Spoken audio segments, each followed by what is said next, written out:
Friends எல்லோரும் எப்படி இருக்கீங்க? இப்போ என்னென்னா 9th அரசியலமைப்பு ஃபுல்லாக நோட்ஸ் எடுத்து நான் உங்களுக்கு டெலிகிராமில் என்னோடய நோட்ஸ் சென்ட் பண்ணியிருக்கேன்.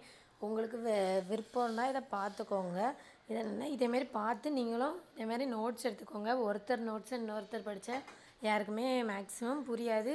ஆனால் நீங்களே உங்களுக்காண்டி ஓன் நோட்ஸ் நீங்களே க்ரியேட் பண்ணிக்கோங்க. இதுக்கு ஒரு இதை பார்த்துக்கலாம் எப்படின்னா எப்படி இருக்குது அந்த மாதிரி பார்த்துக்கிட்டு அதேமாதிரி நீங்களும் நோட்ஸ் எடுத்துக்கோங்க. அதுக்காண்டி தான் நான் உங்களுக்கு இதை ஷேர் பண்ணி விட்றேன். எதெல்லாம் இம்பார்ட்டன்ட் பாயிண்ட்ஸ் எனக்கு தோணியிருக்கோ நான் அதை பொறுத்து எழுதியிருக்கேன். நீங்கள் ரீட் பண்ணி உங்களுக்கு என்னது மறக்குதோ இல்லைனா எழுதி வச்சா கொஞ்சம் நல்லாயிருக்கும் அந்த மாதிரி தோணுதா நீங்கள் எழுதிக்கோங்க. நான் இதை அவ்வளோத்தையுமே நான் உங்களுக்கு டெலிகிராமில் சென்ட் பண்ணியிருக்கேன், பார்த்துக்கோங்க.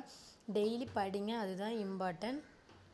படித்தா கண்டிப்பாக நம்ம சக்ஸஸ் ஆகலாம். அதனால் படிங்க. படிக்கக்கூடிய எப்படி இருக்குதுன்னு பார்த்துக்கோங்க. எந்த மாதிரி நம்ம படிக்கிறது மனசில் நிற்குவா அந்த மாதிரியும் பார்த்து படிங்க. எனக்கு எழுதி வச்சு படித்தா தான் புரியுது, அதனால தான் நான் எழுதி வச்சு படிக்கிறேன். உங்களுக்கு சும்மா படித்தாலே புரியுதுன்னா நீங்கள் சும்மா படிங்க, எழுத வேண்டிய தேவையில்லை. கண்டிப்பாக எழுதினா தான் பாஸ் ஆக முடியுமானா கண்டிப்பாக அப்படி மட்டும் கிடையாது. படித்தா பாதம். ஆனால் படித்தது மறக்காமல் இருக்கணும். நம்ம ஹார்ட் ஒர்க் பண்ணதோட ஸ்மார்ட் ஒர்க் பண்ணணும். மேக்ஸிமம் அதுதான் இம்பார்ட்டன்ட். ஸ்மார்ட் ஒர்க் மீன்ஸ் என்னென்னா எப்படி ஷார்ட்கட் மாதிரி வச்சிடணும் அந்த மாதிரி படிக்கணும். பேசிக்காக கான்செப்டை படிங்க. படித்து எடுத்தோடனே ஷார்ட்கட்னு போனாலும் ஒன்றும் இருக்காது. கான்செப்ட் எல்லாம் புரிஞ்சுட்டு அந்த கான்செப்டில் எது மறக்கும் அது மட்டும் தான் ஷார்ட்கட் வைக்கணும்.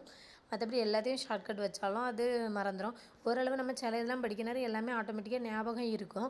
அப்படி ஞாபகம் இல்லையா அதில் ஏதாவது ஒரு சின்னதாக ஒரு ஷார்ட்கட் வச்சுக்கோங்க.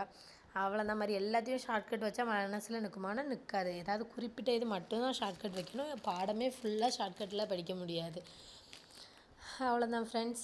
இந்த வீடியோ ஏற்கனவே ஒன்று போட்டிருந்தேன். அது என்னென்னா நிறைய பேருக்கு வாய்ஸ் என்னென்னா காலையிலே நம்ம எடுத்தனால வாய்ஸ் கிளியராக இல்லை, அதனால தான் திரும்ப வீடியோ போடுறேன், பார்த்துக்கோங்க. Thank you friends. இந்த வீடியோ பிடிச்சிருந்தா லைக் பண்ணுங்கள், ஷேர் பண்ணுங்கள், மறக்காமல் சப்ஸ்கிரைப் பண்ணி வச்சுக்கோங்க.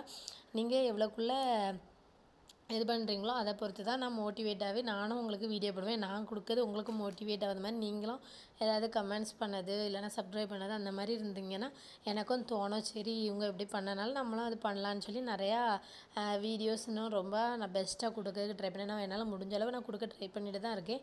வீட்டில் உள்ள சூழ்நிலையை பொறுத்து என்னால் முடியலை. நான் முடிஞ்ச அளவு பெஸ்ட்டாக பண்ணுறேன். Thank you friends.